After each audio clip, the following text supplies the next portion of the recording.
Hi everybody. Usual.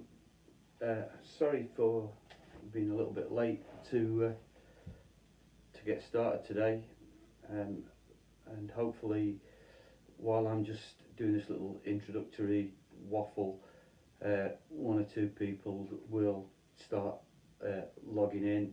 I hope I haven't kept people waiting.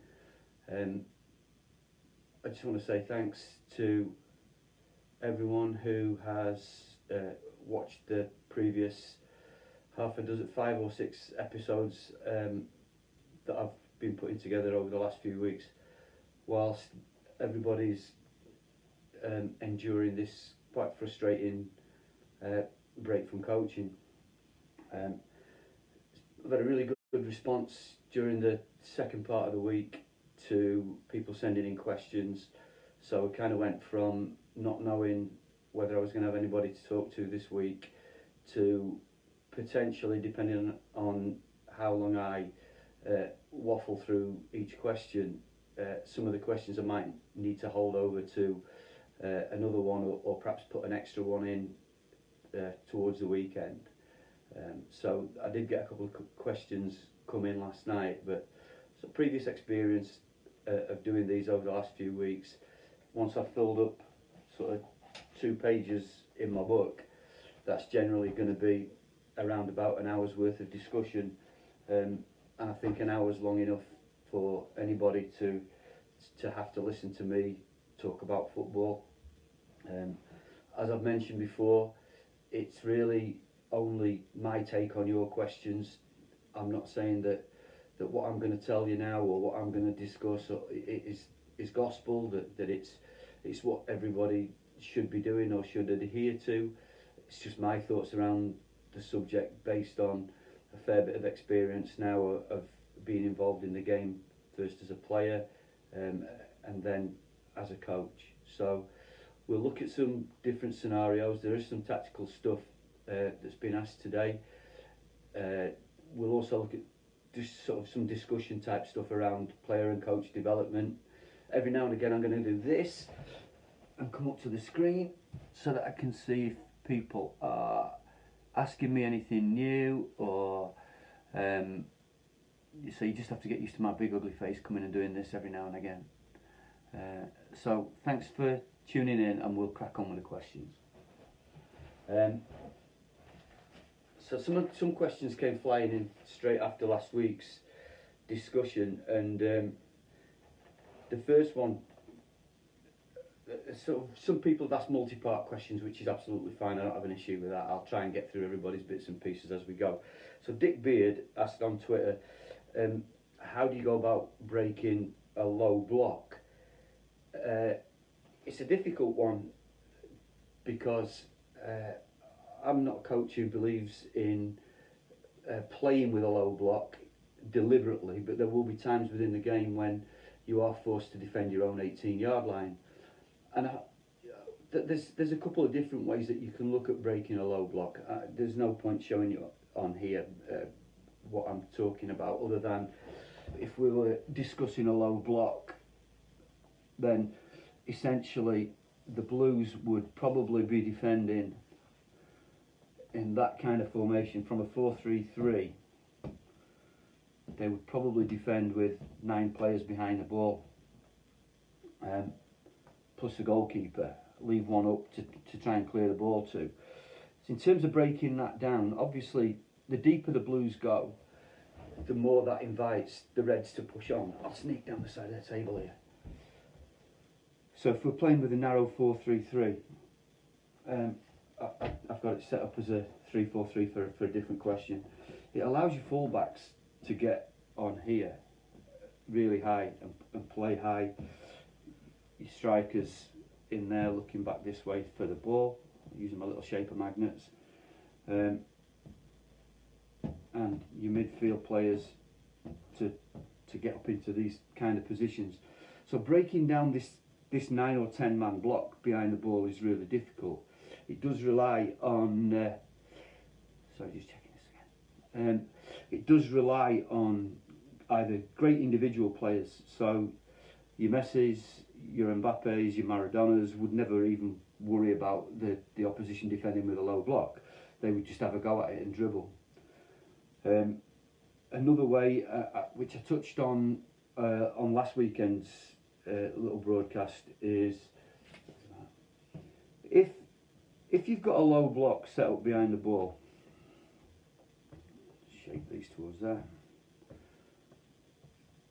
It's really important that the attacking team, the team in possession, is patient, because if you're not patient, you'll just turn the ball over really quickly. So if you can draw the opposition out towards the ball, so the ball's down in this area here, the attacking team maintain their shape, and this player becomes really important, because if the Reds can be patient and switch the ball around to circulate, obviously the Blues would move as the ball is moving, but I'm not an octopus, I've only got 2 arms. If we can do that ball circulation quickly from one side of the pitch to the other, then there's a good chance that you can then get in down this opposite side and break the block that way.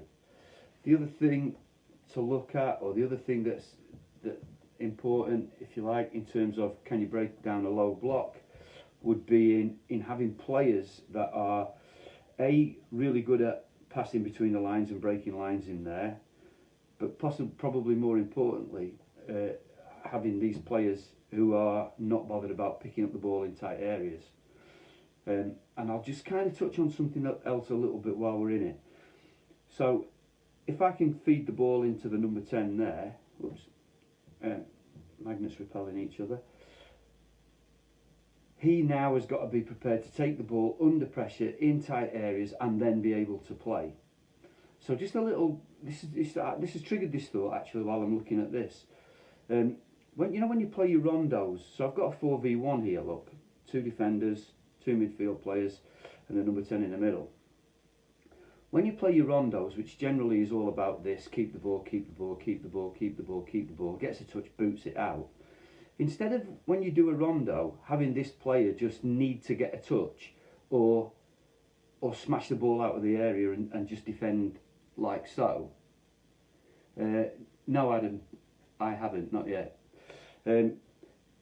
So on your rondos, when you do a rondo, instead of having this player in the middle just boot the ball away or get a touch to come out of the middle, see if you can get him to get on the ball and dribble out. Because that will get these players here used to doing something creative with it in a tight area. So rather than just smash the ball out of the area, or he gets a little touch, it flicks off the end of his toe, and now this player comes out onto the side and that player goes in the middle. Use your rondos a little bit more creatively to get something that you want more out of the game. So can you get your 10 on the ball, and instead of just booting the ball out of the area, can he have a dribble? And you can always put a little goal in there. You could have a mini goal set up behind. So if the 10 wins the ball in the middle of a rondo, can he play it into the goal, or can he dribble out of the area? These players could come and threaten him, so it then becomes realistic for that player to have a dribble. So breaking that low block is all about either creative players who are prepared to receive in tight areas and have a go, good individual dribblers, or excellent team patience in order to try and shift the ball around to the opposite side of the pitch and create a weak side. Yeah, I mean, Adam's just, I guess you can see each other's comments, I'm not 100% sure. Adam Clay's just said, I've added in goals for the single player to shoot into in rondos. I think it's a great idea because it makes it a proper creative exercise then, instead of just you're in the middle just to get messed about, basically. So, cool. That's that particular point. Hopefully for Dick about beating the low block. So he's asked another couple of questions, and it's about observation when a game's going on. He's asked, during games, is your focus on what should be happening in that phase and what players should be doing? I think with match observation, a lot of what you do in matches will come down to your experience as a coach. Certainly in the early days of my coaching, I would have been very focused around the ball, and I guess a lot of inexperienced coaches would be exactly the same. When I worked as a tutor for the FA, one of the things that we always used to say to coaches on the courses was, you've got to coach on the ball, around the ball and away from the ball, which is great because generally on a coaching course you can go, right, just stop, everybody hold it there, and then go in and make your points. Obviously you don't get that luxury in the game. So as you become more experienced, I think that's when you start to, you can be looking for different things within a game, but if you're working, and this goes back to working to a syllabus or a curriculum, if you're working to a syllabus or a curriculum, you can really narrow down your focus in games. So that actually, if we were working on counter-attacking, if I recognise a counter-attacking opportunity within the game and we don't take it, for example, we pass the ball backwards, let's say, that might be something that I would then pick up on at half-time or during the interval with the team. And it's even better if you can get your games filmed, because obviously then you've got the evidence. You're not having to think back to like the 23rd minute when you picked the ball up from him. What did you do? Why did you play backwards? So having that evidence, if you like, in front of you, it's where filming games is a real vote winner for me. And unfortunately, it can be quite expense driven, or it depends on the level that you're playing at. So in a game, as an experienced coach, I like to think that I can coach both on the ball, around the ball and away from the ball, and observe those three areas of the game, because it's not just about what happens wherever you've got the ball. I kind of touched on the same thing. So Dick's final part of Dick's question was also, do you observe the ball carrier around and away from? Yeah, well, you have to, don't you? I think that looking at a game, your peripheral vision is probably just as important as your focused vision. You know, what can you see out of the corner of your eye? You know, do you notice that players aren't making supporting runs or are making supporting runs? So there's certainly things that you would need to consider. Like I say, as an inexperienced coach, your first few games when you're watching, you'll be very, very much focused on the ball or on the individual that's got the ball. But that player's decisions are based around the ever-moving game that's around him. So if players aren't making runs, then he's going to find that he gets caught in possession quite a bit, or he runs out of options, or you think that he's run out of options because all you're doing is you're focusing in on the ball carrier. So you really need to, as you evolve as a coach, you need to broaden that field of vision out so that you can see away from the ball and you get used to looking away from the ball. I'm going to just see what that is. Greetings from Norway. My old goalkeeping friend Nigel. Thank you, Nigel. So the next question came in from Daniel Pellegrini, and he asked, this gives me a chance to sort of self-promote here in a second. He asked about the 4 phases of play and exercises to help. So I'm sure that everybody, or the majority of people that are watching, if you're football people, know about the different phases of play. So in possession, out of possession, transition to attack, transition to defend. They would be they're the 4 areas of focus for us. And in terms of exercises to help, well, every practice that you put on works on something to do with one of those 4 areas of the game. And a lot of people just do it, particularly inexperienced coaches. I'm not having a go at anybody. Inexperienced coaches can put a ball out there and the game will evolve, and there won't be any real great focus. So this was part of the reason behind me putting this together. So this is the book that I put together to raise money for the Huntington's Association, as well as put out some of my coaching ideas. And within the book there are something like, there's over 150 diagrams, I think, working on the game in all areas of the pitch. So playing out from the back, playing through midfield, playing in the final third, defending in the attacking third, defending in midfield, defending in the defending third, and transitions to both in all areas of the pitch. It's difficult within this type of scenario, if you like, to put together, to show you some exercises on a tactics board, which develop all those areas. It's much too broad a scope.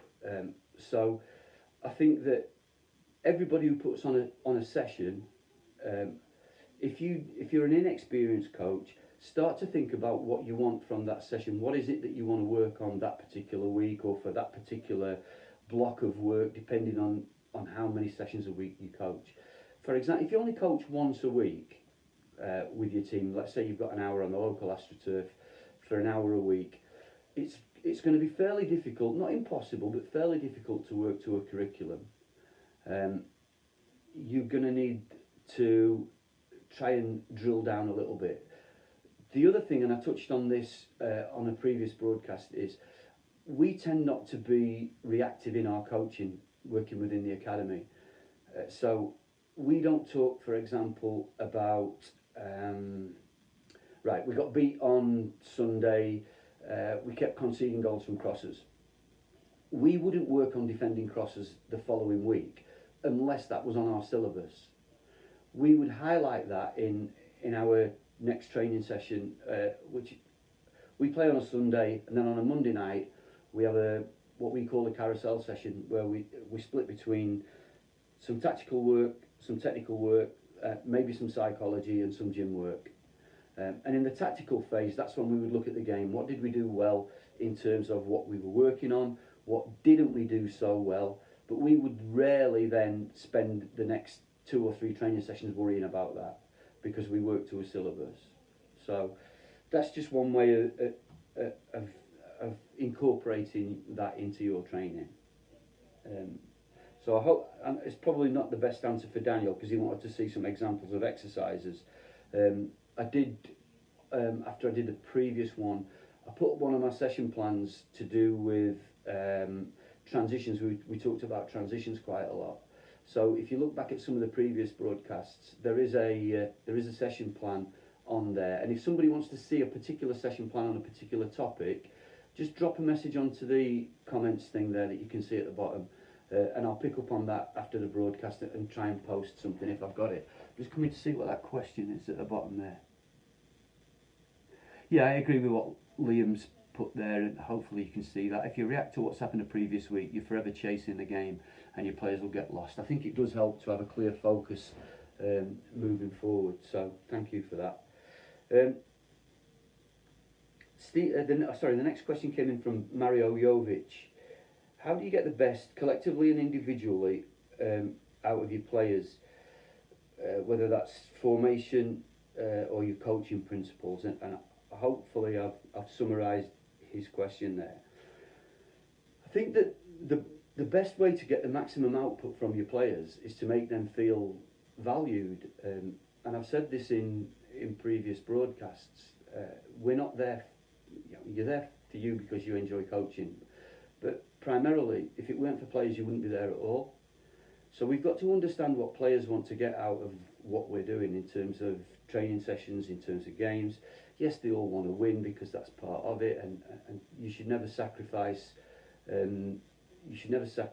development in terms of chasing results. But some coaches work in environments where that's encouraged, and that's fine. I'm not going to criticise anybody else's football club. As I said right at the start, these are just my opinions on the game as it's played. I'm just going to catch up with these questions before they fly off my screen because I won't see them again. Yeah, I'm good. Okay, that's no problem. Thank you. So getting the best out of your players means that you shouldn't necessarily have a fixed idea in your mind about what formation you're going to play. And I'll touch on formations in a bit because Adam Brown, who I'm getting to on my list, has asked about formations. So it's no good you as a coach saying, right, we're going to play 3-5-2, and then finding out that actually that formation doesn't suit your players at all. I've mentioned this previously, that over the course of a season we probably work on 3 different formations. We have 3 blocks of 12 weeks that we work to in terms of the syllabus, and then in each of those blocks we probably use a different formation. So 4-2-3-1, 3-5-2, so they get experience of playing with a back 4 and a back 3, and 4-3-3 for example. we would play with those 3 formations over the course of a full season. It's different with us potentially at academy football because we have a group of players and we have to try and get the best out of them individually. So, and this might touch on something that someone else asked later on. Our ethos in academy football has to be around developing the individuals, not developing the team. We know, and we're honest enough to accept, that the players that we sign at under 9, the majority of them might not be there when they get to under 16. Even from under 13, when they first start playing 11-a-side football, some of them might not be there when they get to under 16. So we have to try and focus on the individual first, and then if you get that bit right, if you get the good individual development right, then your teams will naturally develop from that. If you're in a different environment where you're going to develop the team first, and by developing the team, for example, and I don't know the system in the States massively in depth at all, but if, for example, in the States where some parents are paying $2,000 and $3,000 a month for their kids to be part of winning programs because they've got that, the parents, if you like, have got that winning mentality over the development mentality, that puts the coaches under a lot of pressure. So your coaching principles you want to try and stick to as much as you can in terms of how you like to see the game played. But certainly when coaching becomes your career or your livelihood, you might have to find that sometimes you have to park some of your principles outside the door because other people's expectations are different. If I go to work for a boss, for example, who wants to play long ball football, but I'd rather play through the thirds and intricate and keep the ball and find openings, if I want that job, then I've got to park my principles or some of my principles and take the long route to trying to persuade him that there's more than one way. But in terms of developing those players, if you get a structured system in place of working through all the different areas of the pitch, then your players will become better at what they do.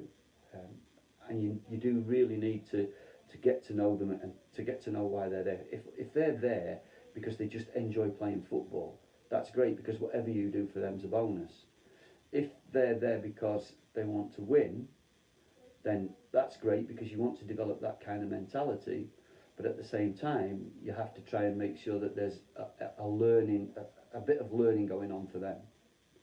Even if it's sort of subtle stuff that you're not really directly saying, right, so this week we're going to work on. And that's kind of Stephen's question as well. So Stephen Adams asked, at grassroots, do you get players to fit a system or a system to fit players?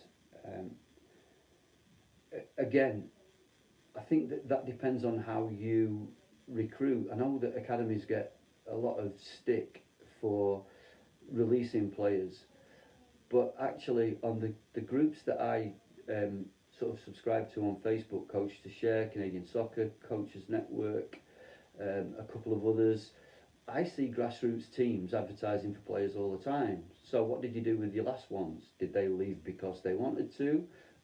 And if so, do you know why? So I don't buy into the thing that grassroots is the only place where, that academies are the only place where players get released.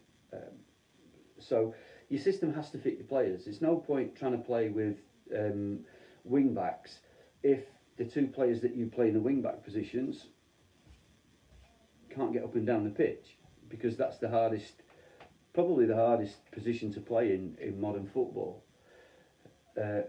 So you've got to be really careful with that. Don't have something fixed in your mind, because what you'll probably end up doing is signing more and more players. Actually, I've just discovered 2 wing backs who can get up and down. Well, great, but what are you going to do with the 2 that were there before? Are you going to bin them?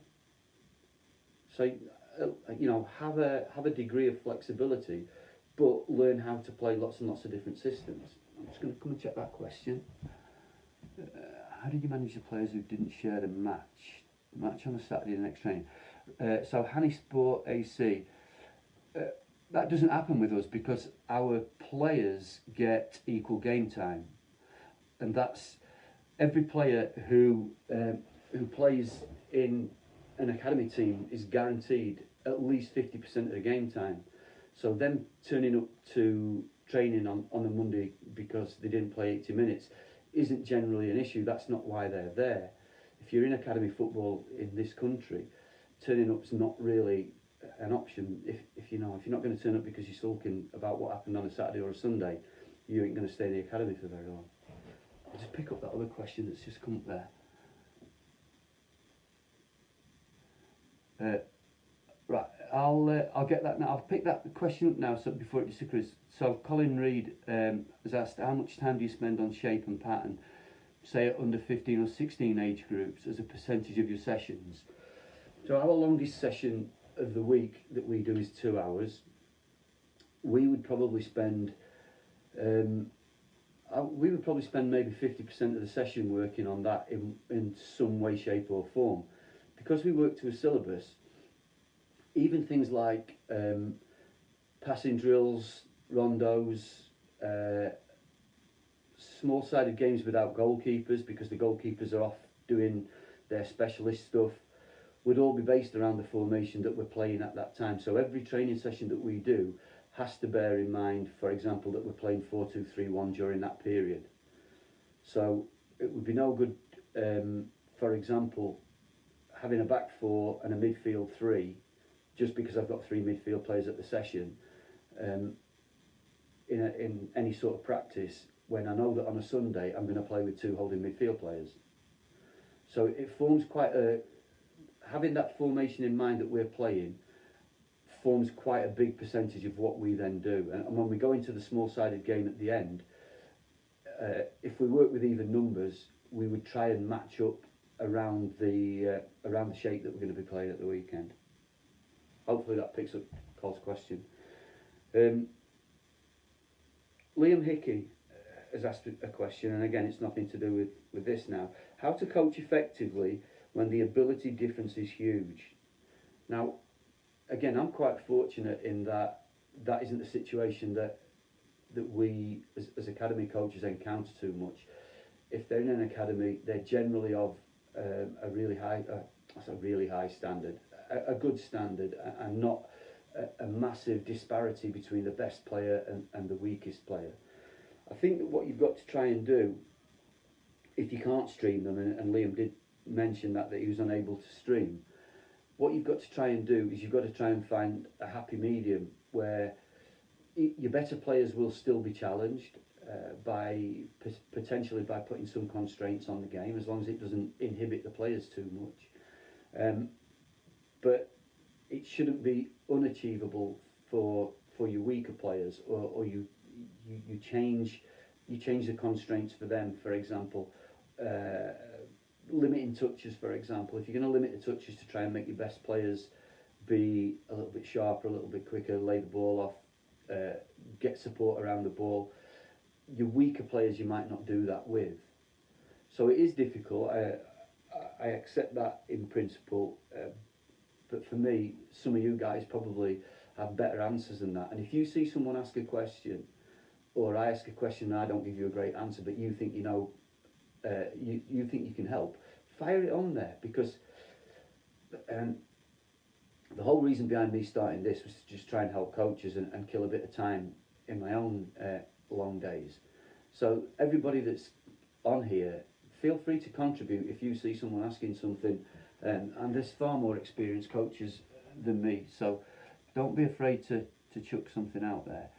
Adam, yeah, it's still, for me, it's still equal playing time and equal game time. We do, you might have some players who you try and keep on the pitch for longer, but that's also, that might be down to the number of players you've got in each position. So that principle of equal game time and fair game time is probably important at every level. And I know some teams don't do it, and I've seen some coaches sort of explain it away as well.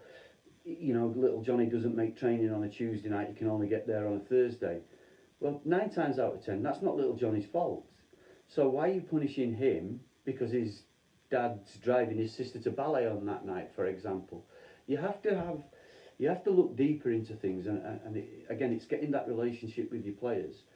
For example, and I don't use this example often because it's not something that we do. If you charge your players subs £20 a month, for example, whatever it is, I don't know what it is, but everybody pays £20 a month. If my son was only getting 5 minutes every week, and my next door neighbour's son was getting 60 minutes every week, I'd want to know why I'm paying the same money as he is. So unless you've got a sliding scale of how you're going to charge kids for their time and for your time, then I think that principle of equal and fair game time, if you're going to guarantee everybody 50% of game time, let's say over the course of the season, and that's communicated to parents at the start of the year or before they sign for your club, you should never have a problem because everybody knows what the system is. But when you start going, oh well, we're 2-1 up and it's a pretty close game, so I'm not going to put you on. That's poor for me. That's poor management. The kids don't come there to watch; they come there to play, and it's your responsibility to give them some game time. So, you know, people, as I said at the start, people have their own opinions on that. That's just mine. Academy football's different. Stephen Doherty asked, what are my thoughts on doubling up or shutting down an opposition player? I'm guessing he's had a particular problem because he said a left winger who's the main threat in a game. How would you structure your defensive midfield? I guess there's a couple of different ways you could... listen, first of all, I don't think there's anything wrong with that. If you recognise that the opposition have got a player who's posing a particular threat to you, without sacrificing your own game plan, you need to be able to come up with a solution for that. And your players will actually, at times, they will look to you for that guidance. So I think that there's nothing wrong with it. So in the example that he's asked me to look at, hopefully you can see that. I can't see that you can see that because the comment's on my screen on the left hand side.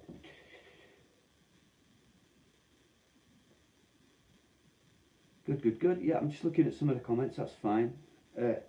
So hopefully you can see this. Maybe I should do it on that side. I know it's not the left winger, but I know that I can see it better on my screen on that side. So if this player here is causing your team, the Blues, any kind of problem, what you'll need to do is, as the ball is travelling, let's say from the midfield to their winger, in terms of responsibility for, normally your left back would take care of their right winger.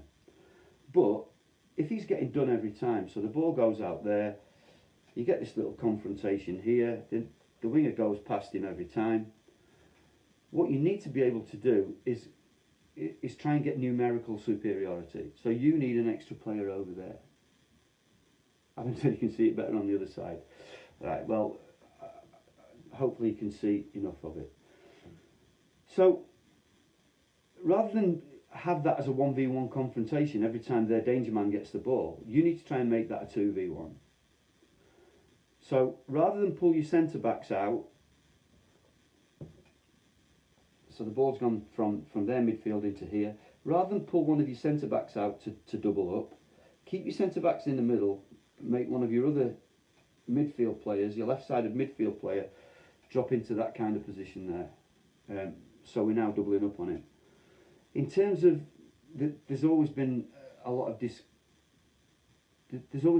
discussion about, do we show him inside, do we show him outside?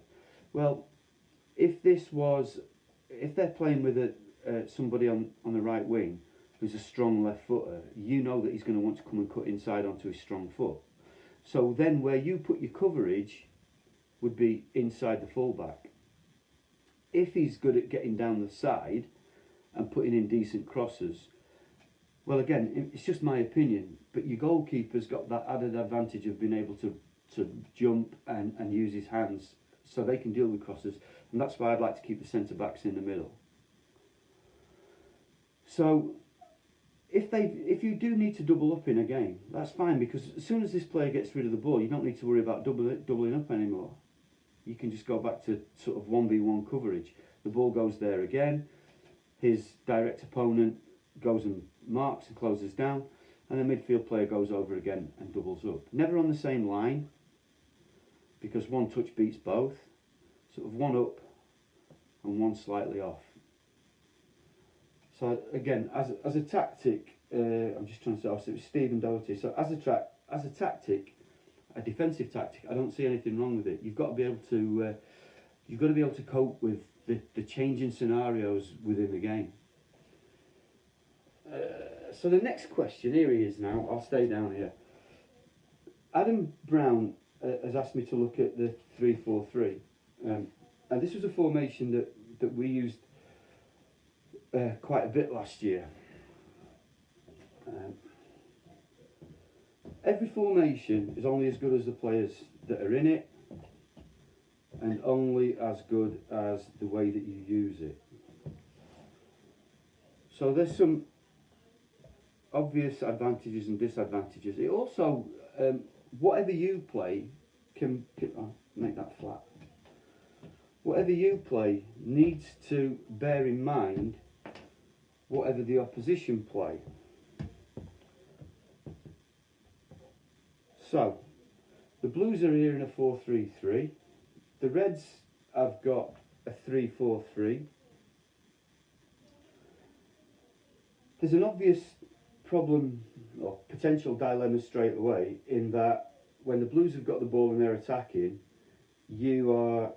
all three defenders are in 1v1 situations. So the most important thing for me when dealing with formations and giving players jobs is that they know what their jobs are in and out of possession. So I've mentioned before, I produce a sheet of, and it's, again, plug in my book, it's in the book for different formations, of roles and responsibilities both in possession and out of possession. So everybody knows what their job is. As a team now dealing with this, you've got different ways that you can counteract this outnumbered situation. So you could say that although we're playing 3-4-3, actually what we'll do out of possession is we'll drop into a different shape. And again, touching on the principles of numerical superiority, having more players than they've got in any one area of the pitch, if I drop the two outside midfield players into my back line, I've now got a 5v3 in there. So out of possession, we could be 5v3 in that third of the pitch. They're now 3v2 against us in midfield, so two of my forwards can drop back in there. So 3-4-3 in possession might become 5-4-1 out of possession. The only way that you will know whether your players can cope with that transition from one to the other is if you do it in practice. Because if the first time you try and do it is in a game and you've got your two outside midfield players in a 3-4-3 are either too lazy to track back or don't recognise the need to track back, then you'll get caught out. So again, if they match up, then you've got 1v1s all over the pitch. So actually, the whole business of formations has to be flexible. You have to know how to play it and you have to know how to switch it. So I don't know whether that's too vague to help Adam's little dilemma in wanting to know about the 3-4-3. But certainly when you look at it in possession, playing out from the back for example, you can create lots of triangles and diamonds with this particular formation. So your players here who are now looking that way to try and get on the ball. If you look at the options for the centre back bringing the ball out, and this is all assuming that there's no pressure on from their front three, which there almost always is. It's about movement as the ball moves. So if the 5 here who's bringing the ball out from the back plays into the 4 there, the 2 needs to be on the move, and the 5 then slides across in case we lose the ball, and then obviously this side would slide across. The 4 can then drop it off to the 2. So we've played a little triangle, and triangles and diamonds are really important. He's up here. So if you can get the ball out here now, and you run the risk of the 2 giving the ball away, and you're actually 3v2 now. So the opposite side players need to be slightly more circumspect, a little bit more protective minded. If the 2 can break the lines now, you're into their final third with your front 3. Once the ball's gone past these 4 players here, I would be looking for the 2 outside forwards to come closer and narrower on the pitch, and the outside midfield players to get up there and attack, with one of the 2 central midfield players in a 4. So because the ball's on that side of the pitch, I'd be looking for that player to go and support there, and this player to hold that space in the middle. These now pick up their defensive positions, and as long as you're moving players up the pitch, you can create this this one man over every time, and that's what you're looking to do. If you want to keep the ball, try and get one more man than they've got in any situation. So I don't know whether that helps, Adam. But what I will do, or what I can do, is I can post the roles and responsibilities sheet that I've got for the 3-4-3, and that might help you to understand it, or sort of appreciate what the different roles are. Because some people might, the way that I set it up originally, some people might play their 3-4-3 almost like that, with a diamond midfield 4. And in that respect, the number 4 has probably got a more dedicated defensive responsibility. So the number 4 knows that he's not going to go past the front of the centre circle, for example, because he's there to stop any counter-attacks. So I'm more than happy for Adam to come back on the screen with a question if it's not something that he's 100% about. Paul, if the wide blue forward attacks in a wide area, would you encourage recovery runs to fill the space being vacated? So you're talking about, let's have a look, let me just read that again. If the wide blue forward attacks in a wide area, would you encourage recovery runs? Yeah, absolutely. And one of the things, so the Reds are in possession, the Blues are in possession now, attacking here. Everybody slides across on the defensive side. This player now, and I always say to my players, you've got to run 100 miles an hour until you're behind the ball. So his job now is to get in there, get in there, get in there, get in there. And again, it's just about you're not only trying to create numbers up in attacking scenarios, but you need to create numbers up in defending scenarios as well. Cool. So I'll post that roles and responsibilities thing for you to have a look at. They have been out before on Twitter, and so, but I'll see that on there when I have a look back at this later on, and I'll post that up for you to have a look at. Samash, suggestions on setting up a curriculum, what to prioritise, and anything for me that is key. So again, I'm just going to do this in the hope that I'll sell some more books and raise some more money.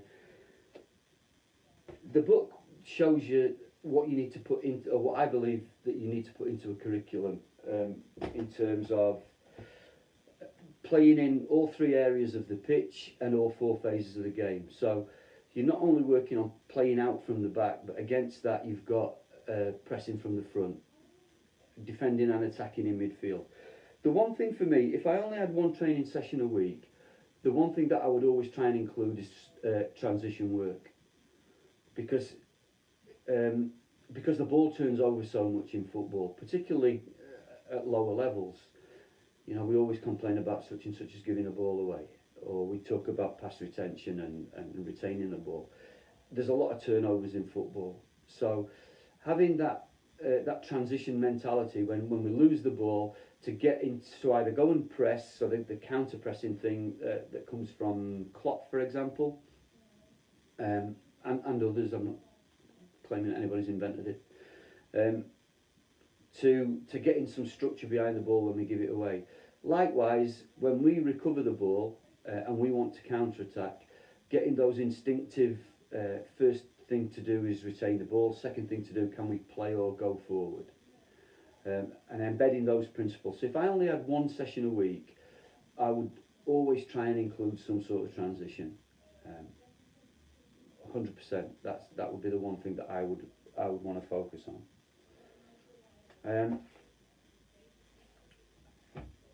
So Rob Porter asked about how do you work as a pair with a buddy coach, and this is again a multiple part question. The majority of the time, certainly last season, I worked on my own. But if I work with a partner, and a couple of my partners are actually on here. So Don Cotton I've just seen, Paul Toy I've seen, who I've coached with in the past. The way that I like to do it is, if we work on a season-long basis, we'll decide that this week is my week. So this week we're working on playing out from the back. I'm going to lead the sessions. I'll design the sessions, share them with my co-coach, and he will coach opposite to me. So if I'm working on playing out from the back, my buddy coach will work on pressing from the front, because they've got to be able to for my guys to be able to play out from the back effectively, they've got to be able to do that under some sort of opposition. And then the following week he'll lead and I'll support. So that's the best way that I find working with a buddy coach. And if the focus is on playing out from the back, he needs to make his coaching points to his players, the forwards, when I've stopped the session to make a point to my players, so that we're not talking over each other all the time, and we're not stopping the session all the time, because there's nothing worse for players than standing around listening to coaches. They want to play. So they've changed the limit now, but I used to say, try and coach like you tweet, 120 characters or less, and then shut up and get out. So now it's about, can you get in, make a point if you need to make a point, and get out. If you don't need to stop the practice, if it's only one player, just try and get close enough to that player to make that point. But a lot of the time, players need to see pictures. And I think, yeah, I mean, that apart from the last bit, so the last part of Rob's question was, how do you work as a pair on match days? Again, I think that it helps if you can maintain your own focus. So if I was working on playing out from the back, I would be looking the majority of the time at what my back four and midfield three are doing rather than what the front three are doing, and he can work on that. One of the other ways that I've seen it done is for if you've got two or even three coaches, in some cases, that one coach is responsible for a number of players. Now it might be that my responsibility is all of the back four. So at half time, let the players come off, get a drink. Right, back four come to me. Midfield three, you go to Joe Bloggs. Front three, you go to John Smith. And that way they'll get their much more detailed feedback, because that area of focus is much narrower. And then we just come back together and make some general team points around whatever our game plan was, or our style of play, for example. So hopefully that's picked up on Rob's question. And then Rob Atkin, who works as an FA coach mentor up in the North East, Rob's asked me, what has been a real light bulb moment that changed your thinking and direction of your coaching philosophy over the past 25 years? Well, first of all, it's not quite 25 years. But in terms of light bulb moments, it's really hard to pinpoint. There's been certain people along the way who've perhaps where I might have changed the way of thinking, and some of that is to do with getting, should I use the word older or more experienced? We'll go for more experienced. Certainly, I can't remember. I meant to look the guy's last name up, and it'll come to me as soon as I finish this. On the FA coaching courses, Alistair used to talk about this book called Mindset by Carol Dweck, and I used to keep hearing it referenced, and eventually it caused me to go out and buy the book and have a read through it, and actually starting to think about the sort of, not just the tactical side of the game, but the management side of the game, the psychology of the game. And I know that Dan Abrams has got some really good books on psychology in football, and some really strong opinions. And he's probably right. We have some good discussions on Twitter now and again with regard to actually all of us, and I'll include everybody out there in this, whether you realise it or not, you probably do more psych and social work than you think. Without planning for it. If you actually think about, forget the football for a bit, forget the tactics, think about your management style, think about your interaction with players, think about how you deal with problems and how you problem solve maybe away from the game. All of us do a lot more psych-social than we realise, and it's only through getting better educated, I guess, as I've gone through my coaching career, that I've started to think about that. I've always been, and there's a couple of people on here that I've played football with when I was in the army, who won't recognise the person that I'm talking about, because I used to be quite fiery, accused of small man syndrome and all the rest of it on the pitch, and questioning officials. I've become much more laid back in my coaching approach, as I realise that actually the players have to problem solve a lot more for themselves, and not have us as coaches do all their problem solving for them. And I found that for me the best way to do that is to do more game-based coaching sessions. When we were kids we called it attack against defence. For me, that if you put the kids into a situation where they're playing what looks like a match in part of the field, there might not even be any goals there, it could be in the middle third. If you put them into those situations in training, they then when it comes to a game, they recognise it because they've done it thousands of times. We got to a cup final this year with our under-16s, and the first thing I said to them before we went out, and the last thing I said before we kicked off, was, remember, you've been in every situation that you're likely to experience. And it's right, we had a game this year where we've gone 1-0 up in the first minute, where we've gone 1-0 down in the first minute. We were 3-0 down against one team after 15 minutes and won 5-3, and everything in between. So by putting players in those situations in training, and trying to replicate those things, like the scenario stuff, where if you're playing a small-sided game at the end, one team is 2-1 up in the Champions League final, and there's 10 minutes to go. What are you going to do? The other team are 2-1 down in the Champions League final. What are you going to do? And give the players the ownership of that scenario. Then when it happens on a Saturday or a Sunday or wherever you play your games, the players have already been in that situation. So that little bit of psychology that you don't really plan for, but you do it without knowing, is really important. And I think that's probably the biggest change in my coaching over the years, is that I just think more about the game, but without overthinking it. I do, if you see my stuff on Twitter or anywhere else, I do get a bit on my high horse sometimes about people trying to reinvent the wheel and new names for things that have always existed that nobody ever needed to worry about before. The biggest one being the half space, but I'm not going to get drawn into that argument. So the next question was from Wayne Homer, and Wayne asked, how important or useful is it to look at how they do things in other sports to aid football development, and how much do pro clubs utilise this? I can certainly sort of one of my own examples that I use quite a lot and always have done is when I teach 1v1 defending, for example, I get players to look at boxers' footwork, about never crossing your feet over, because at the good boxer will spot the time that your feet come together and smack you on the chin at that point, and all of a sudden you're on your backside.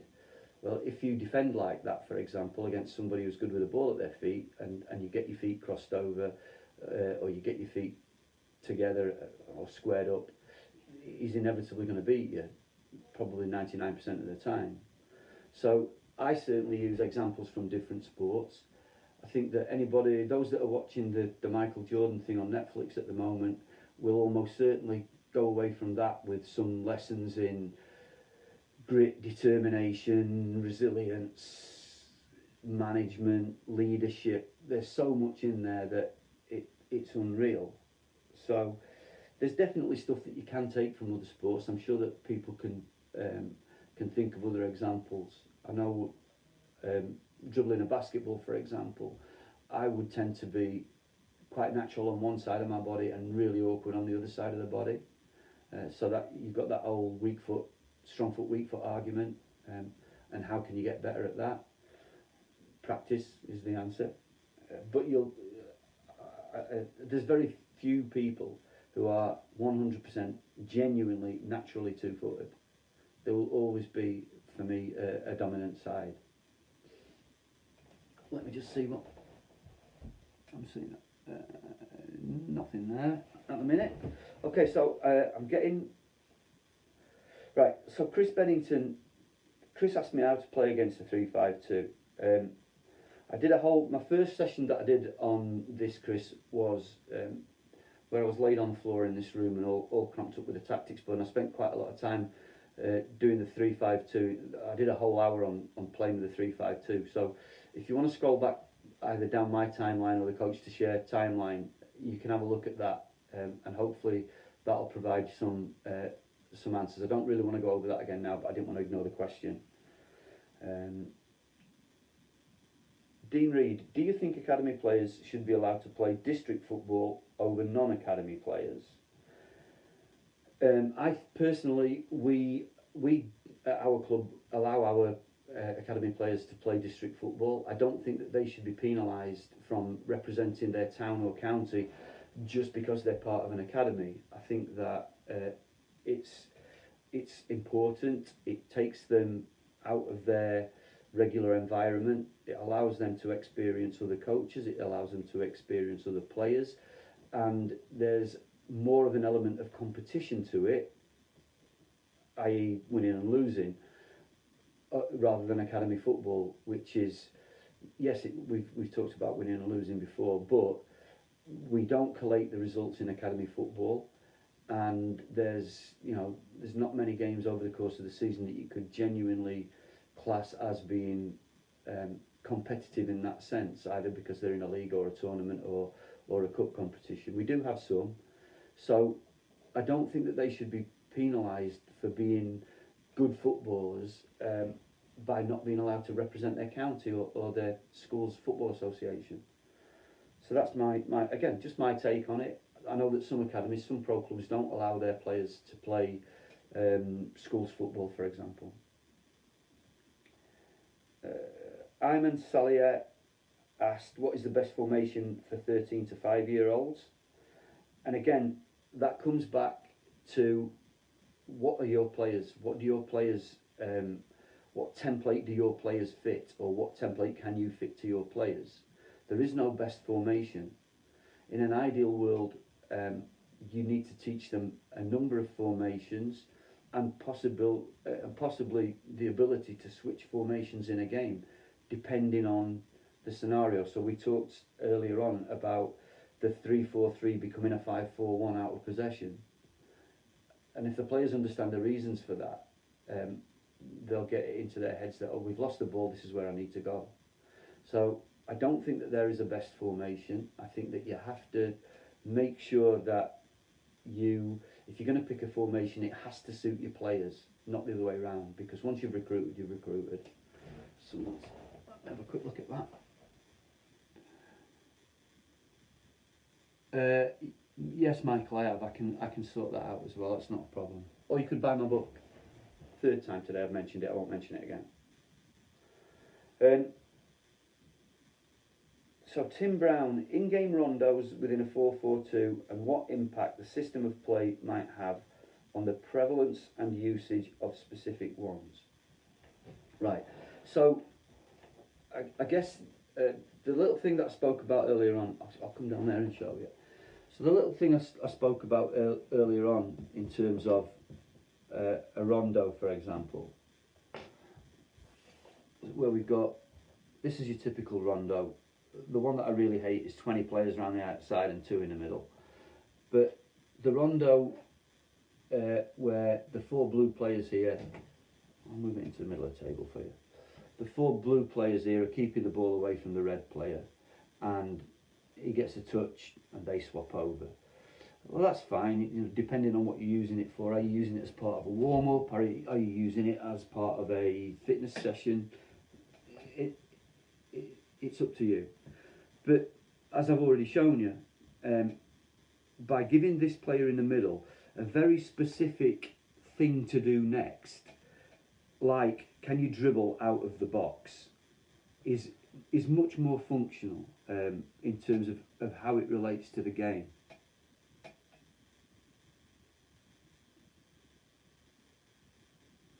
I'll come back to that other question in a second. So rondos you can design or find or pick up rondos that do other things. So for example, if you wanted to work on playing out from the back, but you wanted to include a rondo in your session, I'm not going to draw on my table, that's for sure. You could have this kind of situation here, where you have a box there and you have another box next to it here. So you've got your right back and your centre back there, you've got your left sided centre back and your left back there, and the opposition could be playing 4-3-3, or they could have 2 strikers, whichever way you want to do it. To make this a really specific rondo, you could start with a ball in there and have, say, a set number of passes, with the 2 reds trying to win the ball. Once they've had a set number of passes, if this is just all for an example and off the top of my head, if they can break the red line there with that pass and then drop the ball into the other box, these 2 reds now have to transition over there.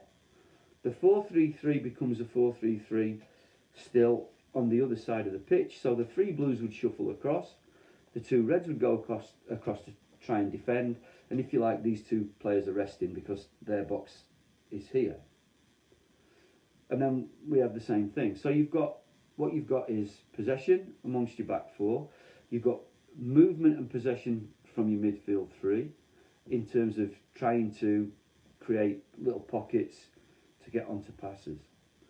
So rondos are pretty limitless, but I do think that a lot of people use rondos without having a real sense of what it does. And what I've done with my players occasionally is, so I'll go back to that one. If we were doing a 4v1 rondo, for example, what I'll often do is I'll ask my players to imagine that little square there, because it could be anywhere depending on where we're warming up. And if I could cut that square out of the pitch, lift it up and drop it onto zone 14, can they then understand why I'm doing a 4v1 rondo? So I think that where was it? Tim. So Tim, hopefully that answers your question. And if you can get players to imagine why you do rondos and where else you might do them, and ask them to come up with the solutions, where would you find yourself in that situation? So there might be 2 in the middle there. You could, another one is doing a rondo with 2 players in the middle, one is playing for the team in possession. So in other words, can this player get on the ball in tight areas and pop it off one touch where he's under pressure?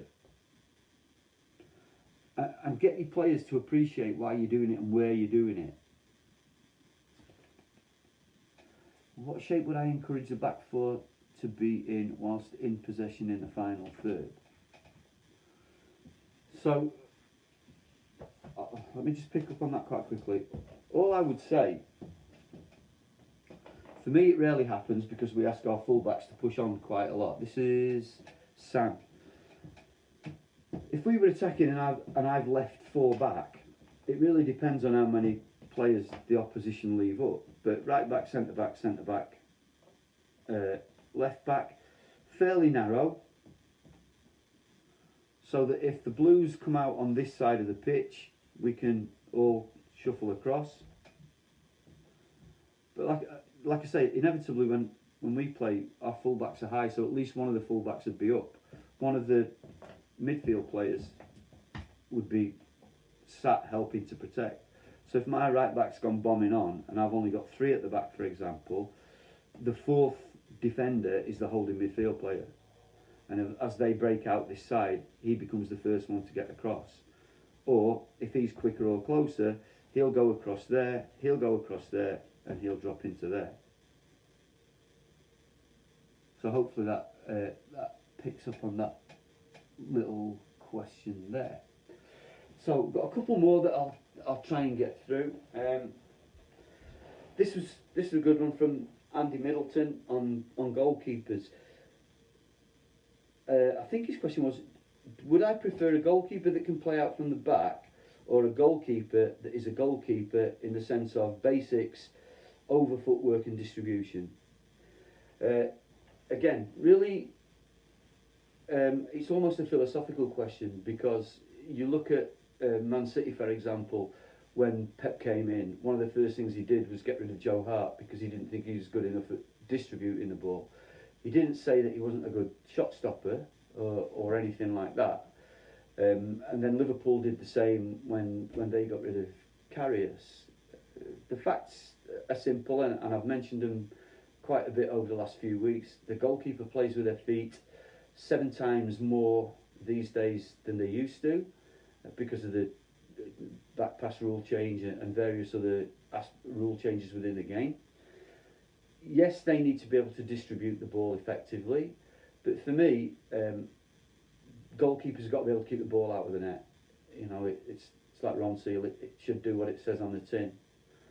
So I can teach the footwork, the driving a ball and all the rest of it, but there are people that are better qualified than me when it comes to keeping the ball out of the net, positioning, etc., etc.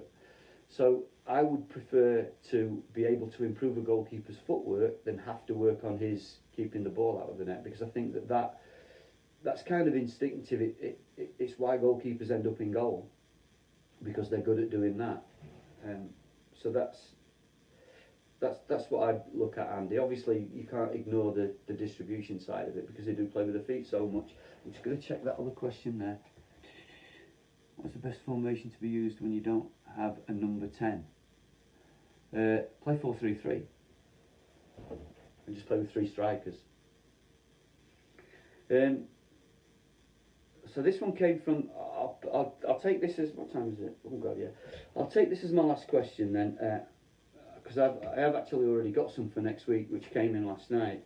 This came from Grassroots Football on Twitter, who were kind enough to send me this table. I saw that somebody asked about the table earlier on. I'll put the details on the comments after I get back from walking the dog. What advice would you give to someone considering starting their coaching journey? Be patient. Make sure that you get a good understanding of the game in all its areas. I mean, ultimately, it's still a simple game. Score at that end. Don't let them score at this end.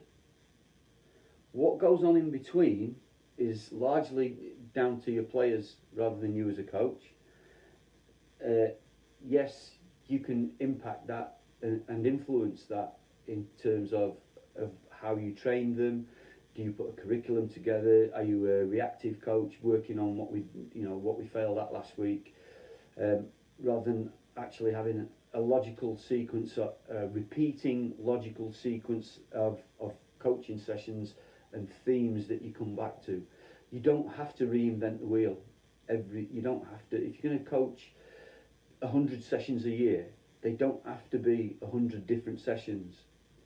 Your players will get better through repetition because they'll develop their knowledge and understanding.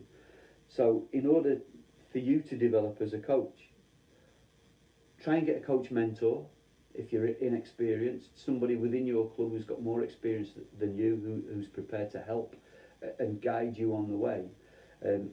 And take what you need from that person. Don't take it all as gospel. If you see them doing things that you don't think suit your way of coaching, then don't take it. Look at other coaches. Try and watch other coaches work without getting. Don't go. I see a lot of coaches who go to CPD events in our area, and for an hour and a half they just stand there going, "Oh, I wouldn't do it like that. I wouldn't do it like that. I wouldn't do it like that." Think about why they're doing it like that, and if you're not sure, ask that coach why they're doing it like that, rather than just dismiss something that you see out of hand. I'm just going to pop down there again so I can read these things going through.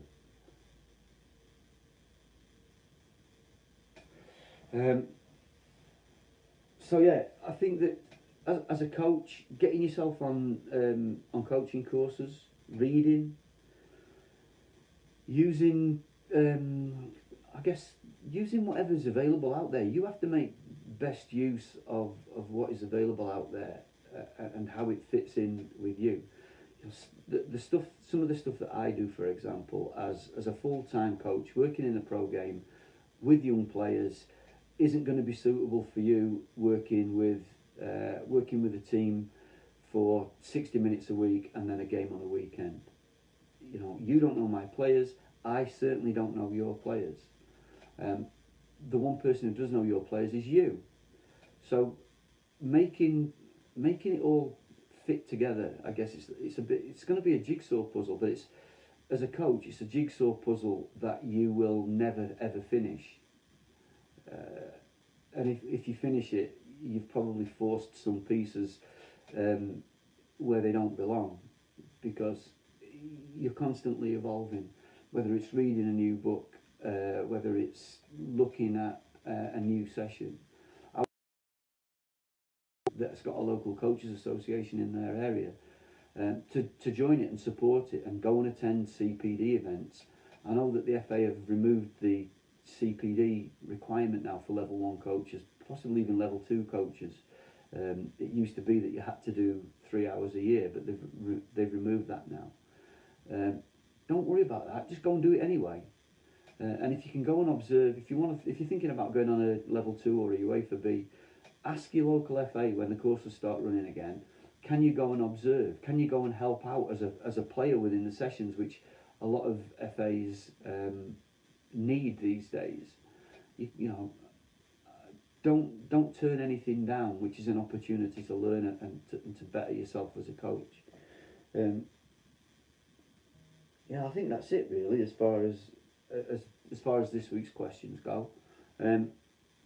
Like I say, I've already got a couple of questions for next week, because rather than drag this out for another 15 minutes or so, we've been going now for about an hour and a quarter, and it really does fly by, for me anyway. It's probably bored some of you lot to death, but at least you get an afternoon nap out of it.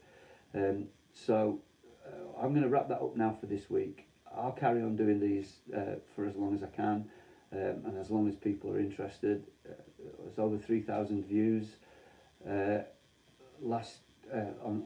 last week's, and certainly there seems to be some interest out there. So I'll keep going. You lot stay safe, and I'll pick up on any comments that people want to add to the comments boxes, and I'll share those bits and pieces with you. And hopefully I'll do another one of these, quite possibly next week, probably Wednesday again, and I'll pick it all up then. So like I say, if you want to add any comments, bang them on the bottom. I'm going to go and walk the dog now, and when I get back I will have a look through there and answer any questions that I haven't picked up on. Stay safe, see you soon.